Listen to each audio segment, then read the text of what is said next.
Every month, a ton of new games come out, and every month, GameRanks gathers together the ones that are probably going to get the most attention and, well, direct more attention at them. Hi, folks, it's Falcon, and today on GameRanks, the top 10 new games of August 2024. Starting off with number 10, Level 0 Extraction. So this is a game where they're attempting to merge tactical extraction shooters and immersive survival horror. How do I know this? Well, anytime you encounter this game, they're pretty much blasting you with that exactly. I've seen slightly more creative things said by various outlets that it's somewhere between Tarkov and Alien Isolation, and I like that a little bit better because if it actually lived up to that, that's not vague. We know exactly what both of those things are and have a pretty decent idea as to how they might feel at once. It does look like that, if I'm completely honest. I've watched plenty of gameplay of this. I've not been able to play it. It did have an open beta, but I was not aware of it at the time. But it is absolutely something I am interested in playing. Now, what's interesting, you probably don't think of it when you hear those two things as an asymmetrical PvPvE, but it is. It's exactly that. So you're getting a lot all at once, and all of what I've seen of it looks like a game that works rather than is a bunch of different things. It looks like something cohesive, and it looks like fun. And yes, you can play as the aliens. Level 0 Extraction is coming to the PC first and consoles later. It's landing on PC on August 6th.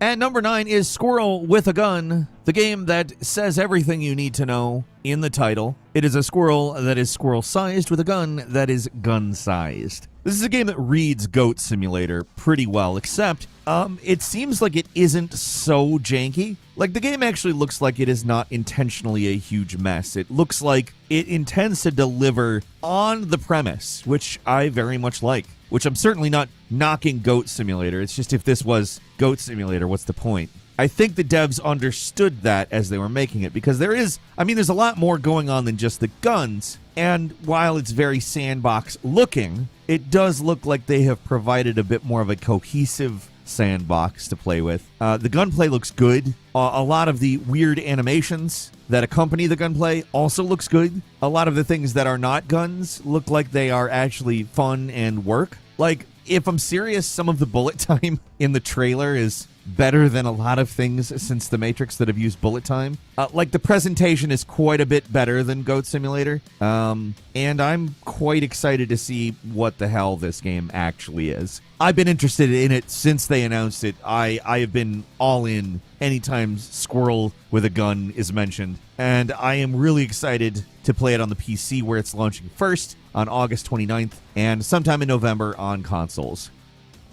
Next is Gory Cuddly Carnage, a hack and slash coming to us from Angry Demon Studio. This is a game where you play as a cat warrior in a post-humanity world, and the adorable army decides that it has to destroy everything, so you have to stop them. I don't really think that the plot is particularly important here. What I think is cool is, well, look at it. It's a game that looks like this and plays like this, but in 2024.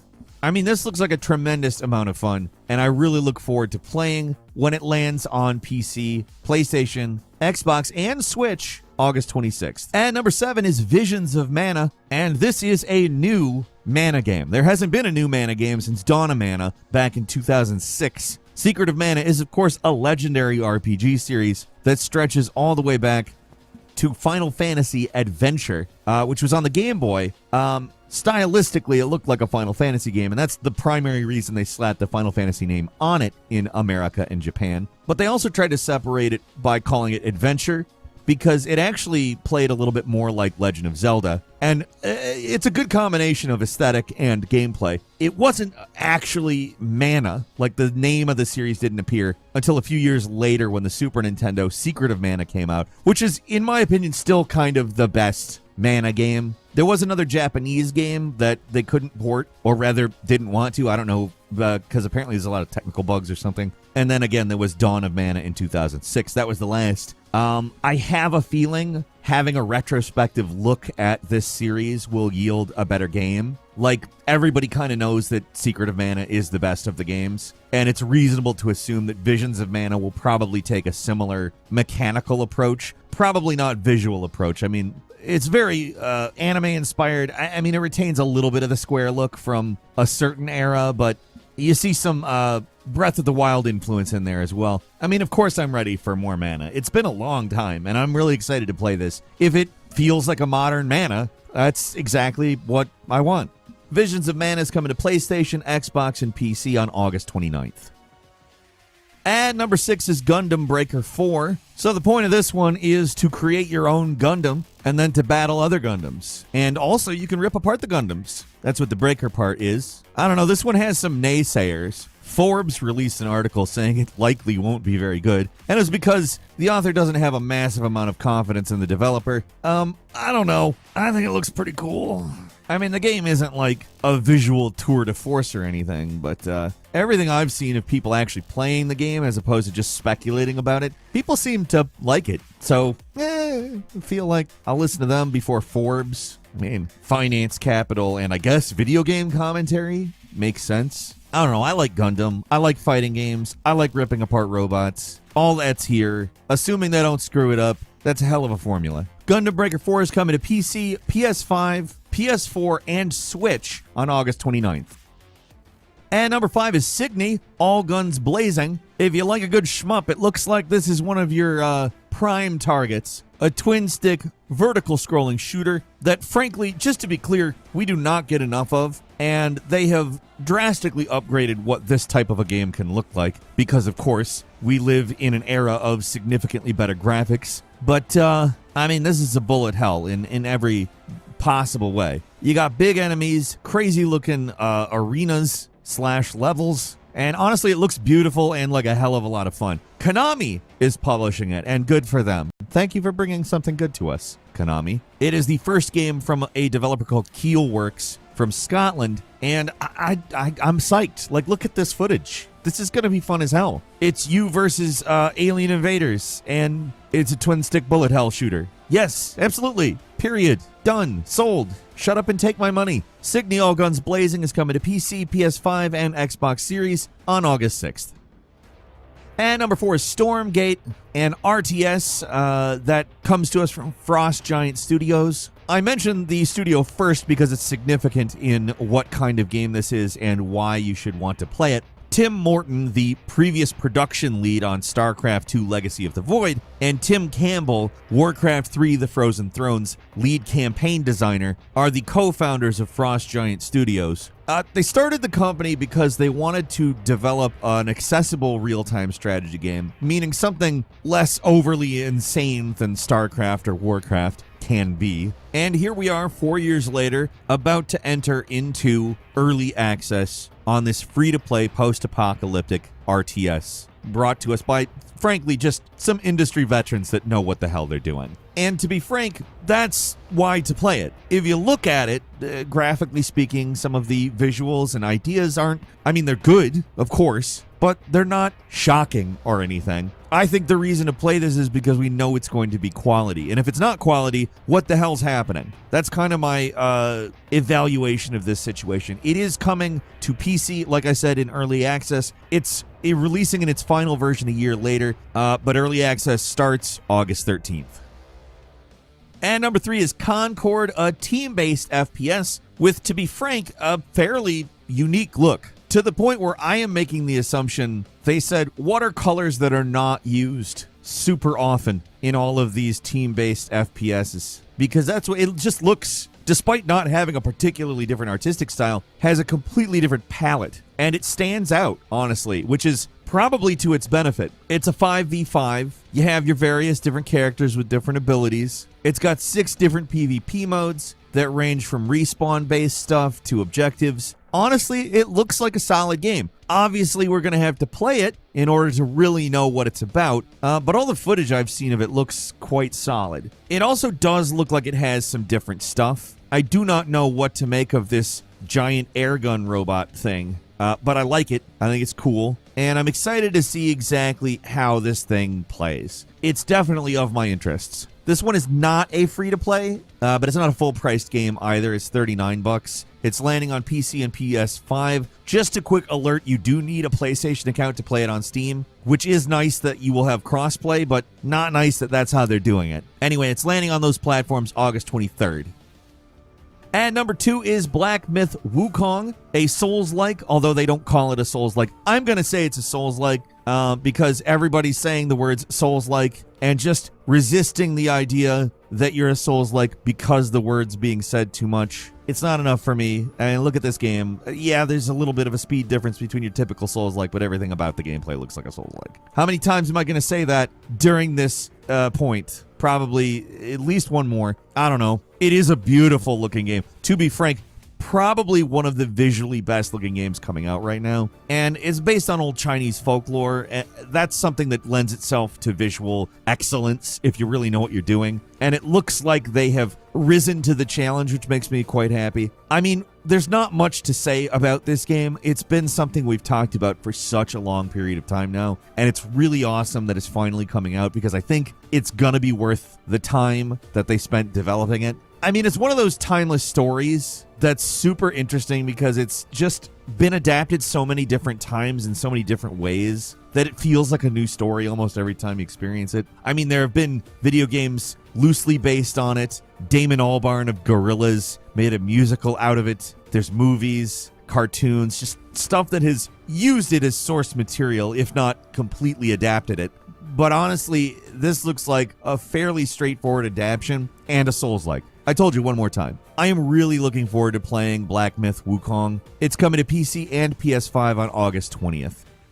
And finally, at number 1, Star Wars Outlaws, which is a game that has caused a decent amount of controversy, as well as, honestly, a pretty fair amount of hype. It is a big open-world Star Wars game that takes place between Empire Strikes Back and Return of the Jedi and doesn't blast you with characters from those movies, which is real nice, in my opinion. Obviously, I love those movies and characters, but I like the idea of a unique story that is maybe affected by those events in some ancillary way, but otherwise isn't necessarily hopelessly dependent on those movies. What I like, we have some evidence that there is some Uncharted-like stuff in this, as well as some typical open world type stuff that you would see in a lot of other Ubisoft games. It does look like they've trimmed a lot of the fat that you might expect with a Ubisoft open world game. Hopefully that pans out to be true because, I mean, imagine if they pull this off. You're basically a criminal. You're doing work for various crime syndicates. You build a reputation. There's a wanted system. I'm going to repeat that. There's a wanted system. I like that.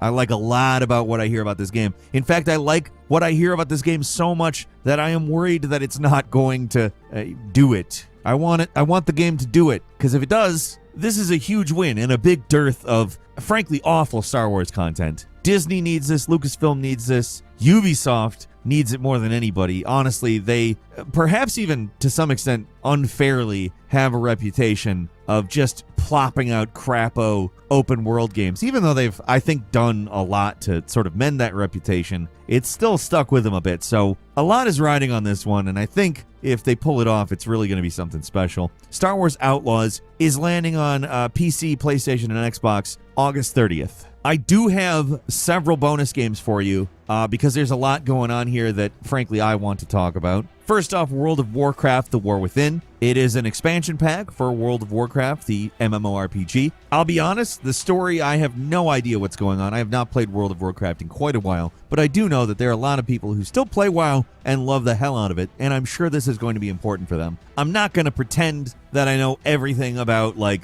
Kaz Algar or the Harbinger of the Void, because I'm not up on it. But, you know, World of Warcraft is a hell of a lot of fun, even if you really don't know what's going on. It's a community, probably more than it is a game. So more content in that context, in my opinion, is probably great. That's landing on PC August 22nd. Next is one that I am particularly excited about, World of Goo 2. I am a huge fan of World of Goo, but it's old as hell. It's really nice that it's out on several contemporary platforms, including Nintendo Switch, but more nice is that they are updating it and bringing new mechanics. World of Goo is such a strange game. You basically build up structures with these little goo guys. It's a really fun puzzle game. It has a really weird dystopian vibe to it, but somehow manages to be cute without being that grimdark thing that sometimes you see. I don't know. It's a lot. I'll say that it is a lot, but it's a hell of a lot of fun. Only took them 15 years, though.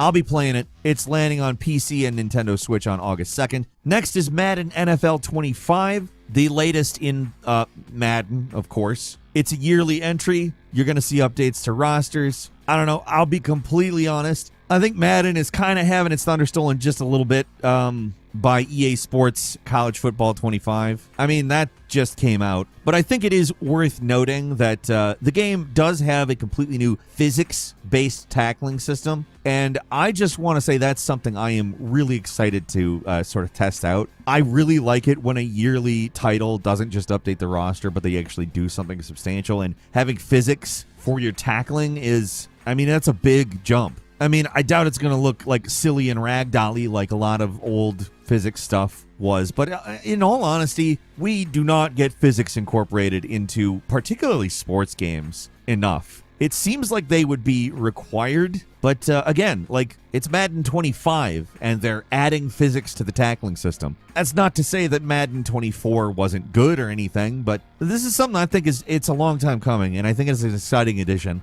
I'll definitely be playing it when it comes out on PlayStation, Xbox, and PC August 16th. Moving on, it is Dustborn, what they're calling a sort of neo-Western set, alternate history America, where you're a band with a tour bus driven by a robot, but you're actually undercover. You see, you're not really a band. You're some crazy outlaws on a road trip across the country. You can smooth talk your way out of situations you can fight. It looks like a lot of fun, honestly. It does have that aesthetic of possibly annoying, but so did Hi-Fi Rush, and that game came out great. Dustborn is coming to PC, PlayStation, and Xbox August 20th. Next is a re-release of Star Wars Bounty Hunter, which, yes, absolutely, that is supposed to happen. Why hasn't it happened before? This is a game that really never got its due. It's kind of a straightforward game. It's not super complex or anything, but it is the very definition of a fun Star Wars game on the PlayStation 2. You play as Jango Fett, and you jump and fly around and you shoot stuff. And that is exactly what it should be.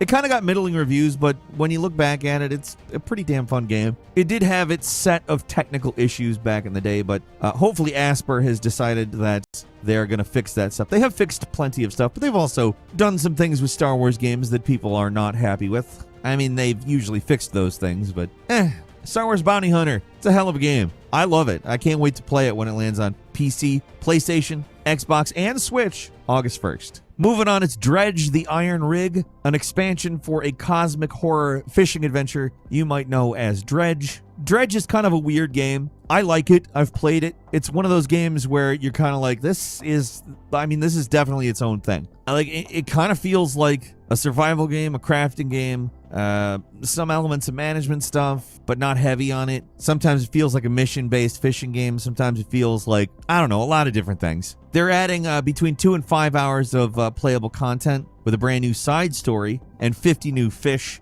Basically, if you like this game, how could you not want this expansion? Dredge the Iron Rig is coming to PC, Xbox, PlayStation, and Switch on August 15th. Finally, one more for you, Mars 2120. This one is pretty straightforwardly a Metroidvania. It's got a pretty different aesthetic from Metroid, but it's also very obviously trying to be a Metroid game, and that's not necessarily a bad thing. To me, it's actually a good thing. It is a pretty looking Metroid. I'm excited to play it. It's coming to PC, PlayStation, Xbox, and Switch.